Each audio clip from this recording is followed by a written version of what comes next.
Olá, boa tarde a todas e a todos. Bem-vindas e bem-vindos à primeira edição do nosso podcast Escrita Criativa e Empoderamento Mais Mulheres Autorais. Então, esse projeto foi construído por mim e pela escritora e professora Adelaide Paula, como uma das atividades do Núcleo de Escritoras Pretas Maria Firmina dos Reis, daqui da UNB, o NEPFI. O projeto foi aprovado dentro do edital Casas Universitárias Culturais, né? Então, dentro do projeto, o objetivo é fazer uma formação de mulheres, sobretudo mulheres negras, na escrita criativa, com o objetivo de empoderar, né? De buscar um empoderamento, né? Então, teremos mini cursos, rodas de conversas, oficinas de escrita criativa, crônica, o conto, a poesia, ao longo de 2024. E teremos a publicação das obras ficcionais produzidas por essas mulheres, essa produção em uma coletânea, junto com a tradução para o inglês e para o francês, porque somos também da área da tradução. Sou professora Norma Diana Milton, do curso de tradução em inglês da UNB, do Instituto de Letras. Estou aqui hoje com as convidadas Elisa Matos, né, escritora e jornalista, né, que publicou, dentre várias obras, o livro de poesia Meu Reverso e, recentemente, poemas nos Cadernos Negros. Poderia nos contar um pouco sobre essas publicações? Claro. Bem, é um prazer estar aqui. É um espaço muito importante, né, que está se abrindo mais um espaço para a nossa escrita, principalmente para nós, mulheres negras, que temos mais dificuldades de entrar nesse mercado literário, né, que tradicionalmente é dominado pelos escritores brancos, principalmente homens. Então são dois desafios, a escrita de mulher e a escrita da mulher negra. E então, ao longo dos últimos anos, a gente tem tentado e conseguido até com certo sucesso, como a criação desse núcleo de escritoras pretas do Instituto de Letras da UNB. Então, temos conseguido mostrar e produzir nosso trabalho de maneira respeitosa, de igual para igual, sem inclusive entrar em embates, né? Nós estamos apenas entrando, eu acho. Estamos adentrando a um espaço, a um mercado que de direito é nosso também. Com certeza.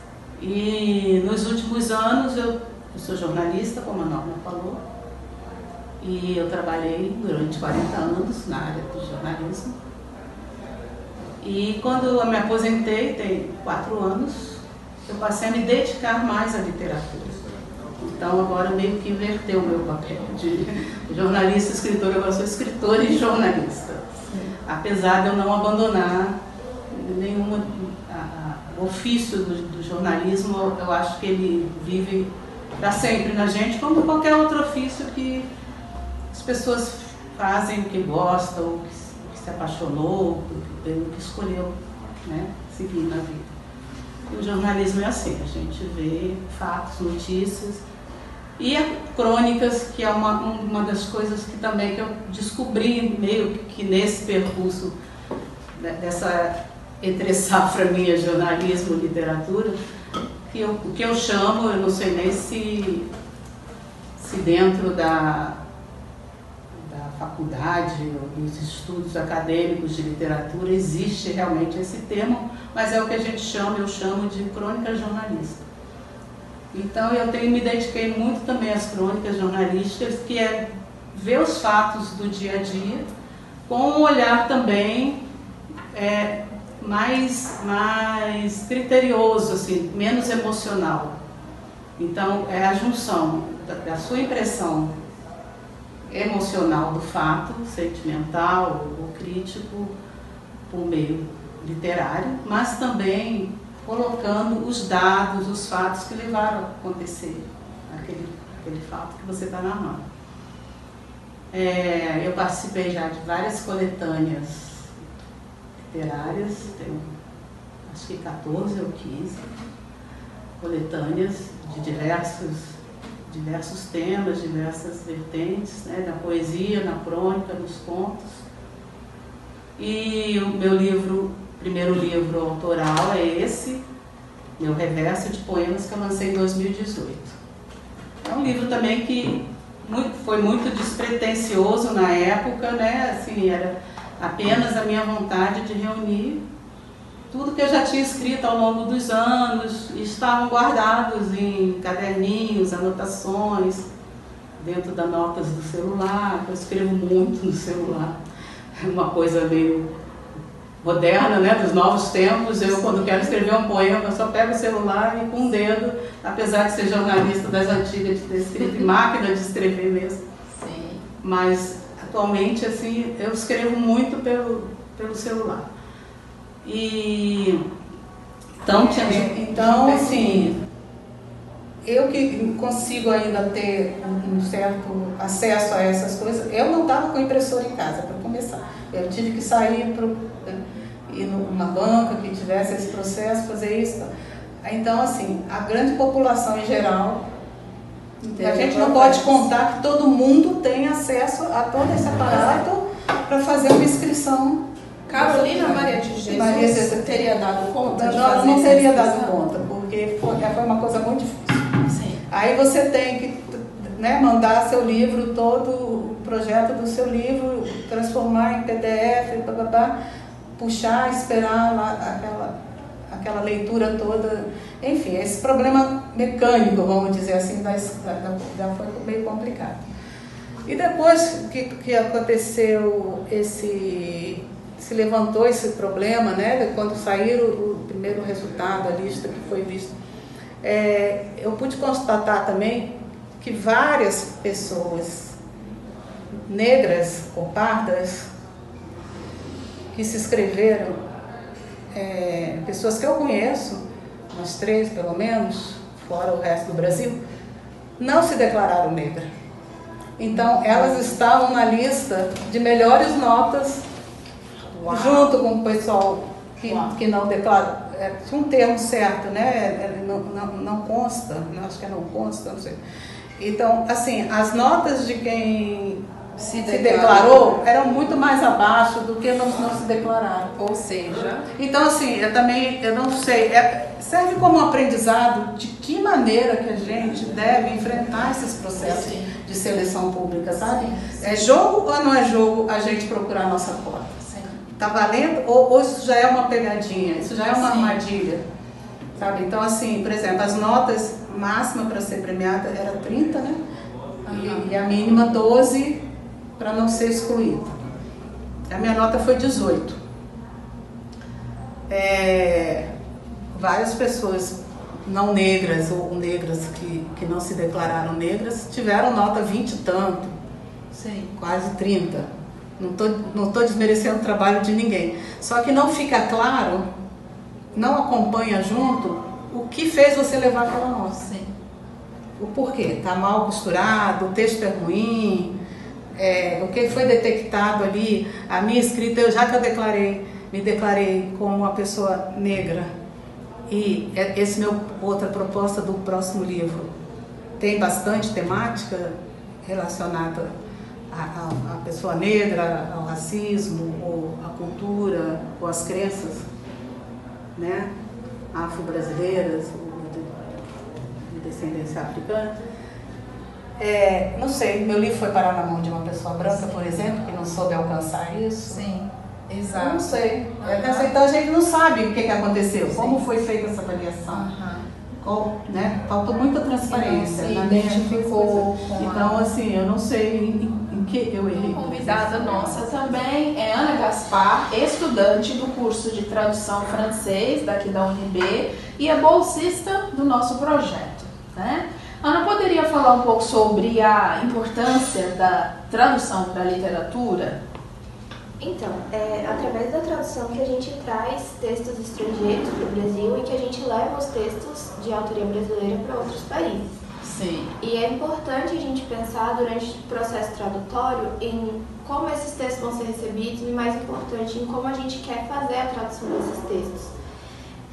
Ao tratar de textos de pessoas negras, que é o que a gente vai fazer dentro do projeto, é importante levar em consideração toda a ancestralidade que esses textos carregam.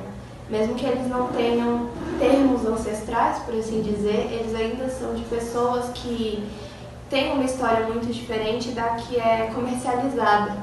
E incluir essa história nos textos através da tradução é importante também. A gente tem muitos casos de apagamento de história de pessoas brasileiras que foram traduzidas para outras línguas. A Carolina Maria de Jesus, por exemplo, quando ela foi traduzida para o francês, o texto dela perdeu muito da literalidade dela. Ele se tornou um texto muito mais técnico, porque eles achavam que ela não seria aceita escrevendo como favelada dentro da França, né? Que é um país que até hoje é considerado o supra-sumo para alguém chegar e alcançar a literatura lá dentro. Então, assim, atualmente eu faço, além desse projeto, um projeto de pesquisa, um PIBIC, sobre tradução afrocentrada, e eu traduzo o texto de uma certa forma reautor do texto. Sim. Não apagando, não minimalizando o que o autor faz nunca. O nosso trabalho é justamente evitar que esse tipo de coisa aconteça com ele quando ele é passado para outra língua.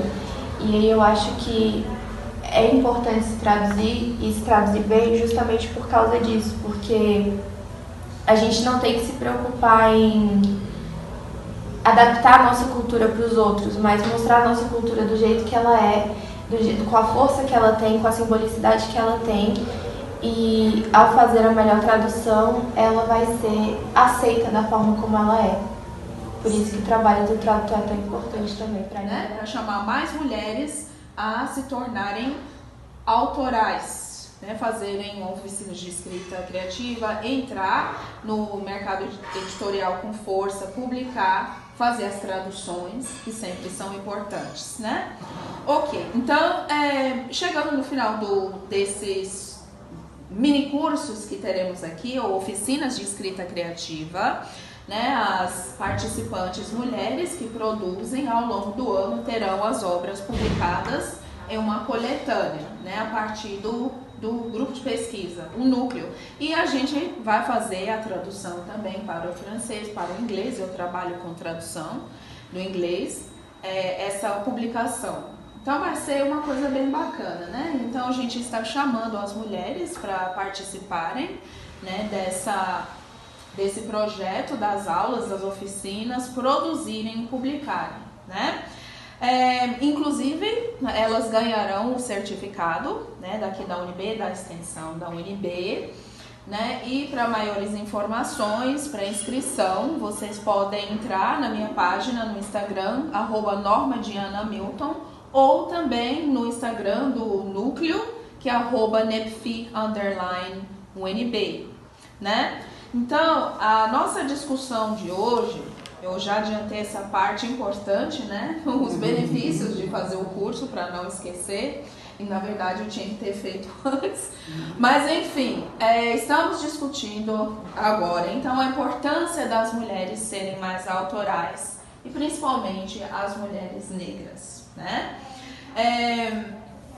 Então, Grada Quilomba, né, uma pesquisadora intelectual, escritora também, artista, portuguesa, moçambicana, uma mulher negra, intelectual negra, que vai nos dizer que a escrita é uma forma de nos tornarmos sujeito, né, de construir as nossas identidades por meio da escrita e nos tornarmos sujeito. Porque historicamente, né, o que foi produzido sobre as mulheres foi produzido por homens. No caso das mulheres negras, né, os colonizadores escreviam as narrativas sobre as mulheres, construindo vários estereótipos, né, que a gente não vai mencionar aqui sobre as mulheres. Né, então, importante as mulheres escreverem sobre suas próprias vivências, construírem, né, as narrativas sobre elas mesmas como forma de contornar né, essa esgama de produção sobre elas, né, distorcida, né, a partir da perspectiva do homem, né, do homem branco. Então, vocês gostariam de comentar em relação à vivência, narrativa da realidade nua e crua, vamos dizer assim, ou fantasiando, ou fazendo poesia, ou criando novas histórias em cima do que você já vivenciou, porque até recentemente, né, sem esse trabalho divulgado das escritoras, geralmente a mulher negra é colocada assim como a mulher do desejo, como a cobiça, ou então no seu papel de servir como empregadas, como serviços invisíveis, né? Os chamados serviços invisíveis, que ninguém vê, ninguém reconhece e tal. Isso aí a gente vê em várias obras, inclusive, que tem polêmicas até hoje, sim, por exemplo, como Monteiro Lobato. Sim. Tia Anastácia é um grande exemplo, né? E que fala, Tia Anastácia era quem botava a mão na obra, produzia aqueles alimentos, fazia comida daquela família, mas a Dona Benta é que levava os louros. Tanto é que até hoje os livros de culinária chamam de Dona Benta, existem vários por aí, marca de farinhas, né? E sempre foram tratadas assim nos personagens. O trabalho de Monteiro Lobato, por exemplo, é considerado hoje um trabalho bastante com viés racista muito e de eugenia muito fortes, né?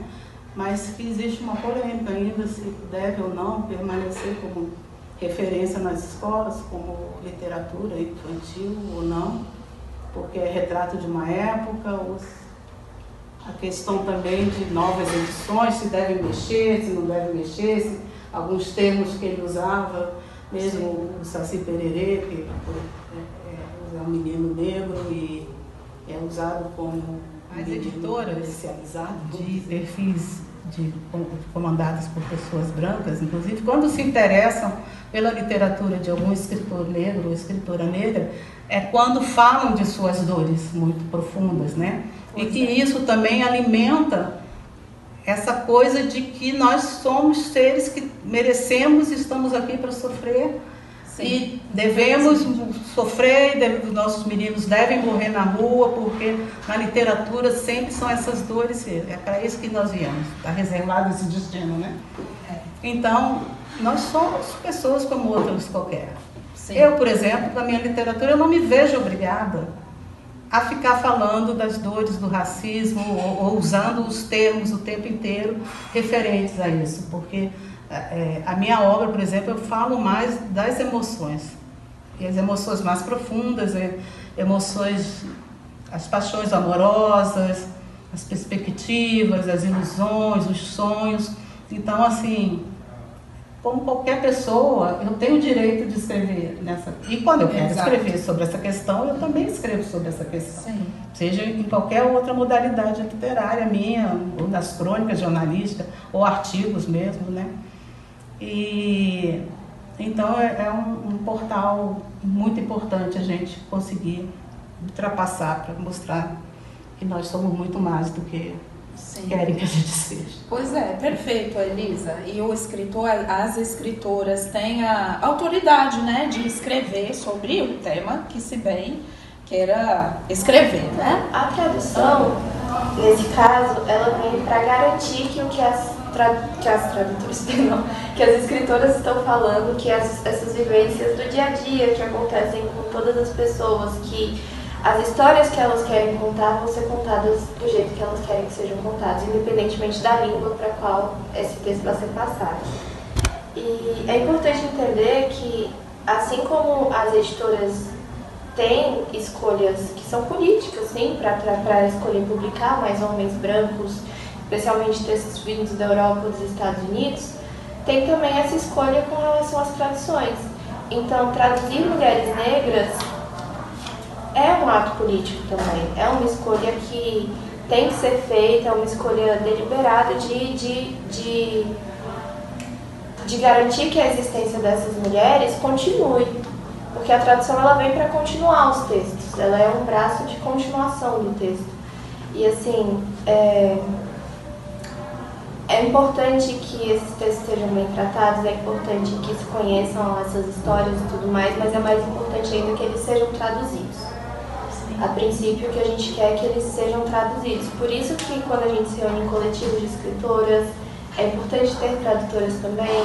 Quando a gente faz esse projeto de extensão para ter esses textos, a garantia da tradução deles já é a garantia da sobrevivência dos textos em outros ambientes também. E assim, ter esse tipo de preocupação com a sujeitação da autora é muito importante, porque muitas vezes a escrita é um refúgio. Sim. Especialmente para mulheres negras. Tipo, a gente não quer estar sempre ligada obrigatoriamente à pressão do racismo, à pressão de ter que ser mãe, à pressão de às vezes não conseguir estudar, de ter que seguir isso que as pessoas, que a sociedade dita pra gente, e a gente se refugia na escrita. A gente cria o nosso próprio mundo na escrita. E essas criações, elas são reflexos de quem são essas mulheres por dentro. E às vezes elas mostram coisas que elas não mostram no dia a dia, mas que são importantes, que fazem parte da consistência de quem elas são. E ao traduzir isso corretamente, a gente garante que elas existam nesse lugar também. E garante que outras pessoas entendam essa existência como um lugar de resistência mesmo. Como um lugar que a gente se coloca como igual a todos. Exato. Eu tenho uma curiosidade quanto a isso. Como é que se trata na tradução a questão do regionalismo, as expressões regionalistas? Por exemplo, sei lá, o mineiro que usa o ai na sua fala constante, né? E coloca no seu texto, já que são textos de vivência. A comida é uma questão muito cultural e muito própria de cada região no Brasil, né? Como que vocês conseguem fazer essa manobra de fazer entender que ali também existe uma questão peculiar, fora de ser uma literatura brasileira, também dentro do Brasil existe o regionalismo? Então, regionalismo existe em todos os países. E aí acaba que realmente é um pouquinho mais trabalhoso, eu digo eu como brasileiro, traduzir textos de pessoas brasileiras, porque para mim é um pouco mais complicado de deixar claro aquilo que eu quero que entendam dos regionalismos e tudo mais, mas não é uma tarefa impossível. A gente tem diversas opções como tradutor. Tem o apagamento, né, que é o pior, que é o que a gente tenta evitar, especialmente se tratando de textos etnocêntricos, textos que têm pessoas com etnias bem definidas, com características bem definidas marcadas. A gente não pode fazer apagamento, evitar ao máximo o apagamento dos textos deles. A gente pode recorrer à nota de tradução, nota de rodapé, colocar no texto uma breve explicação. A gente pode fazer neologismo. Inclusive, neologismo é uma coisa que eu estou fazendo bastante na minha tradução da Lélia Gonzalez, porque ela, no português, usa bastante neologismo. E aí, para manter a característica da escrita dela só para o outro idioma, eu vou criar neologismos em francês, que queiram dizer mais ou menos a mesma coisa que ela queria passar com os neologismos dela no português. E se eu acho que isso não é suficiente, coloco uma nota no final, explicando o que significa aquilo no português. Então, nós leitores, é muito importante, na hora que está lendo o livro, ler as notas do livro. Sim, a nota de rodapé que é uma coisa que a gente às vezes deixa de lado, né? É uma coisa, a não ser que tem. Mas assim, textos literários geralmente não tem tantas notas de rodapé. Aí acaba que o tradutor escreve geralmente uma nota de tradução no começo, no final do texto. Uma nota do tradutor no começo do texto. Sim, e como você falou, a gente evita sempre o apagamento. Então, o que a gente quer é estrangeirizar o texto, né? Para o leitor, na cultura-alvo, um americano vai ler um texto, né, que foi publicado aqui no inglês, tem que entender que está lendo um texto traduzido, né, onde tem as expressões diferentes. Então, a gente, em relação ao regionalismo, a gente busca um sistema linguístico que poderia representar né, esse sistema do regionalismo aqui. Então a gente busca um que tem na outra cultura, como a Ana falou, né? Geralmente as pessoas pensam que nos Estados Unidos só fala de um jeito, né? Inglaterra, não, tem várias regiões onde que as pessoas falam, tem uns regionalismos deles também. Então a gente poderia talvez buscar uma cultura, uma comunidade, né, que tem algumas particularidades semelhantes e usar esse sistema linguístico, né, para tradução, para trazer, né, para aquele leitor entender que, né, vem de uma região específica, a tradução. Sim. Tem alguns textos que estão traduzidos para o inglês quando se trata de regionalismo, especialmente nordestino e coisa do tipo, que utilizam do Black English Vernacular, que é a forma como os negros do sul dos Estados Unidos falam, porque eles falam de uma maneira muito marcante, e aí se traduz a fala nordestina mais ou menos da mesma forma, porque se parece. Sim. Quando há a resistência na fala em relação à comunidade negra, né? Isso. Porque a gente sabe que o Black English é uma língua de resistência. Sim. Né? Não quero falar igual o meu colonizador, né? Exato. Eu vou falar, a língua se torna uma resistência também, né? Que a gente precisa valorizar mais, eu acho, esse Black English, né? Ok, muito bem. Então estamos falando da importância das mulheres serem mais autorais, mulheres em geral, mas principalmente as mulheres negras. Então a gente pode pensar também por uma questão econômica, né, para elas conseguirem entrar no mercado de trabalho, né, produzir, ganhar, a questão de ganhar prêmios literários, que é complicado aqui no Brasil. A gente falou um pouco mais cedo sobre a dificuldade, né, das escritoras pretas terem o merecido reconhecimento, né, no mercado editorial. Então, no ano passado, a gente viu na premiação o Prêmio Carolina Maria de Jesus, né, em que a maioria das mulheres premiadas foram mulheres brancas da classe média alta, e foram identificados erros em todo o processo seletivo, né, uma exclusão, avaliação excludentes, né, que acabam excluindo as mulheres, as escritoras negras, né, que estavam como candidatas. Inclusive Elisa foi uma das candidatas. Como a gente até fez também uma live no canal do Nepfi, né, com Adelaide Paula, escritora, Viviane, as representantes do coletivo Nós Carolinas, que fizeram uma petição, né, para revogar essa primeira edição do prêmio do Ministério da Cultura, né, pelas injustiças em relação às candidatas negras, porque fizeram uso, né, do rosto, da cara de uma escritora negra, Carolina Maria de Jesus, né, uma mulher favelizada, como a nossa colega Adelaide Paula diz, né, fala o termo. Então, aí a gente chegou à conclusão também nessa live que nem a própria Carolina Maria de Jesus poderia concorrer, né, na premiação, né, em relação a esse prêmio.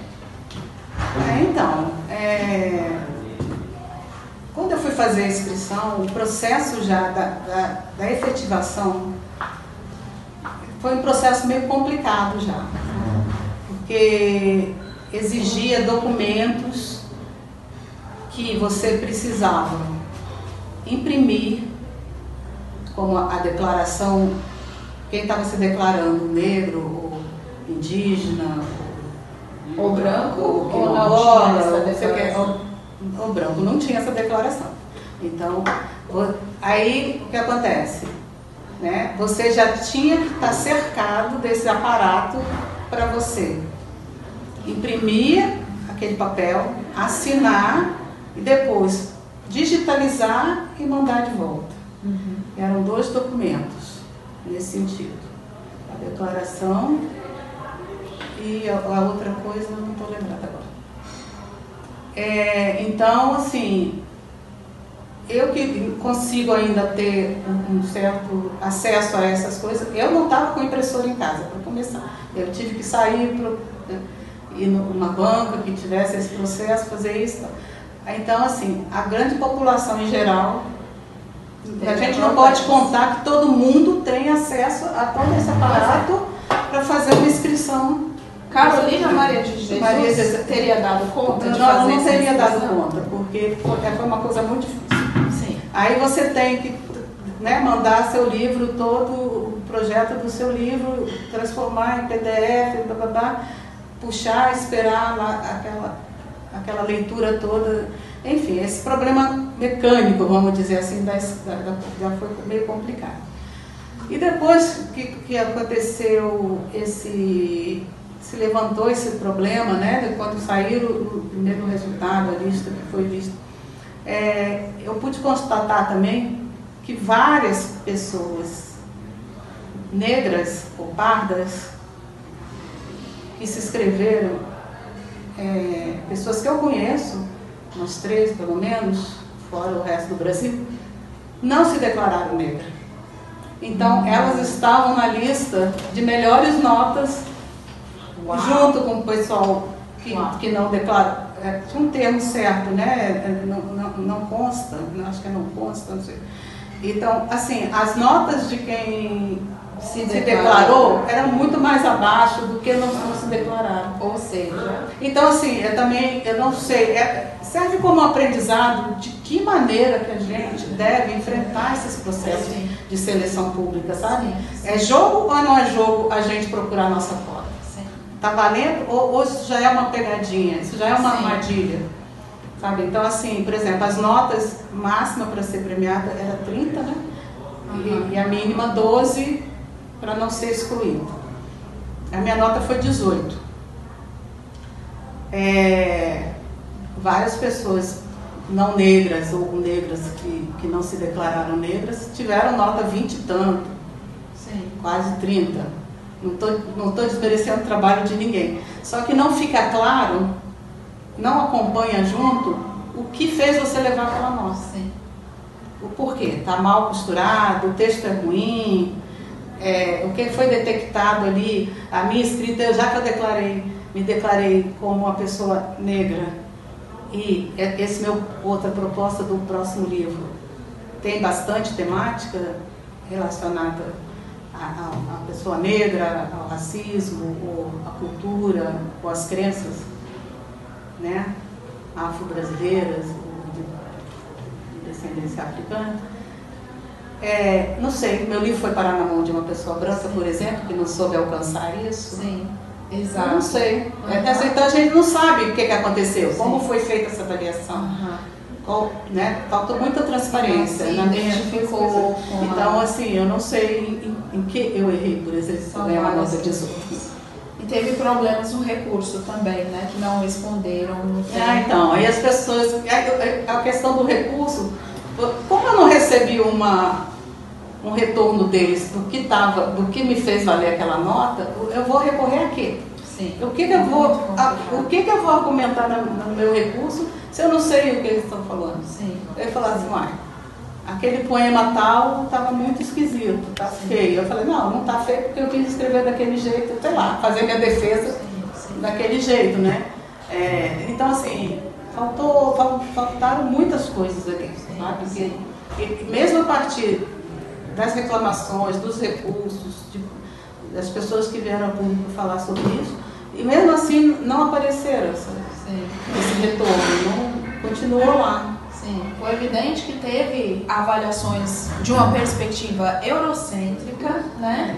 E aí isso nos aponta para a questão, quem está corrigindo esses textos, né, quando a gente faz esses concursos, sempre precisa ter pessoas negras ali para lerem os textos. Falando do Rio de Janeiro, que é uma questão super complicada, né, que envolve, é um trabalho artístico, que envolve um monte de gente, é um trabalho também que envolve uma política local, envolve a comunidade, os líderes todos que isso envolve. Os jurados, no dia das notas, dão a cara lá, né? Botam o retratinho de cada um por que ela deu aquela nota. É uma coisa muito visada. Eu estou comparando assim, por que nesses concursos também não diz quem foi que avaliou, foi isso, a gente saber exatamente qual o critério, qual o currículo que aquela pessoa tem para estar nesse julgamento, né? Excluir ou dar prêmios para as pessoas. Sim. É uma questão bem complicada, né? Mas tudo que a gente conversou hoje nos aponta para o fato de que as mulheres precisam produzir, né? Construir as narrativas. Né? As mulheres, Virginia Woolf falava que, né, as mulheres não conseguiam escrever em função das tarefas domésticas, né? No contexto das mulheres brancas, né?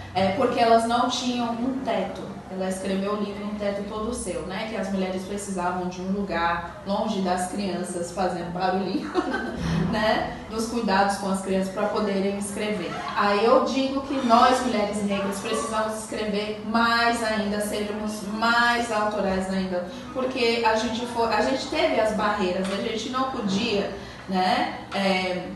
Durante a escravidão, não podíamos aprender a ler e escrever. Mas sempre teve mulheres escravizadas, né, que encontraram uma forma de conseguir produzir. Como Phyllis Wheatley, a primeira escritora negra, ela foi uma mulher escravizada dos Estados Unidos. Ela produziu um livro de poemas em 1700 e no século XVIII, né? Então a gente vê tudo acontecendo, né? Com as barreiras, ela conseguiu produzir um livro de poemas, né? Com a ajuda de algumas pessoas ali, ela conseguiu publicar um livro de poemas. A gente tem também, que eu trouxe, Harriet Jacobs, uma outra mulher escravizada que conta na obra Incidents in the Life of a Slave Girl, que são, traduzindo livremente, os acontecimentos na vida de uma menina escravizada, contando, né, a sua história, como ela é tratada, maltratada, né, na escravidão, né, as experiências, as vivências de opressão, de abuso. Então, se essas mulheres conseguiram produzir, né, a gente também consegue. E ainda tem que a gente pode chamar de produção também a oralidade, né? As histórias contadas de mãe para filha, de avó para neta, e que foram passando de geração e alguém em algum momento conseguiu botar no papel, né? Transformar em livro ou algum tipo de publicação. Mas as histórias já vêm acontecendo desde sempre, né? Exatamente, fantástico. Importante mencionar a nossa brasileira, afro-brasileira, Maria Firmina dos Reis, que é a primeira romancista brasileira, mulher. Não a primeira mulher negra, descrição maravilhosa, né? Agradeço muito a presença, né, a contribuição, as falas fantásticas aqui da escritora e jornalista Elisa Matos e da nossa querida estudante daqui da UNB, Ana Gaspar. Então, se vocês fiquem à vontade para apresentar as redes sociais, onde o público pode encontrar os trabalhos de vocês. Eu tenho um site onde eu costumo reunir meus textos e alguns textos de convidadas também, de pessoas que me oferecem, eu coloco lá sobre literatura e jornalismo. O site é www.elisamariamatos.com. E aí, quem tiver curiosidade de saber sobre a minha escrita ou mais sobre a minha pessoa, pode ir lá no site. E no Instagram é @Elisa Matos, Elisa com S, Matos com 2 T's, e o outro Elisa Maria Matos, que é mais dedicado à literatura. O Elisa Matos é eu na minha vida cotidiana e também a literatura. Bom, eu trabalho como tradutora, né? Traduzo para o francês, inglês e espanhol, além de fazer versão para o português, dessas línguas também, com a perspectiva da afrotradução, de tradução latinocentrada. Então, assim, se você quiser entrar em contato, pelo meu Instagram, anagaspar662. E aí, eu não tenho site que nem a Lisa, mas lá tem todas as informações sobre os meus projetos de tradução. Então pedimos a Lisa a leitura de um dos poemas dela. Então eu vou ler um dos poemas que foi publicado aqui na última edição, que é a coisa mais recente, né? E são 2 poemas, eu vou ler Proteção. Ok. Eu sei de todos os seus passos na caladeira, passos largos, mão nos bolsos, o chapéu esconde o rosto. O caminho é sempre o mesmo, o destino é nenhum. Não carrega relógio para não enfrentar o tempo. Permita, sou sua sombra e você é meu eco. Uau! Você já pensou em ter o seu texto traduzido para o francês ou para o inglês? Você já pensou em ter seu poema, sua crônica, o seu conto publicado numa coletânea? Somos o Núcleo de Escritoras Pretas Maria Firmina dos Reis.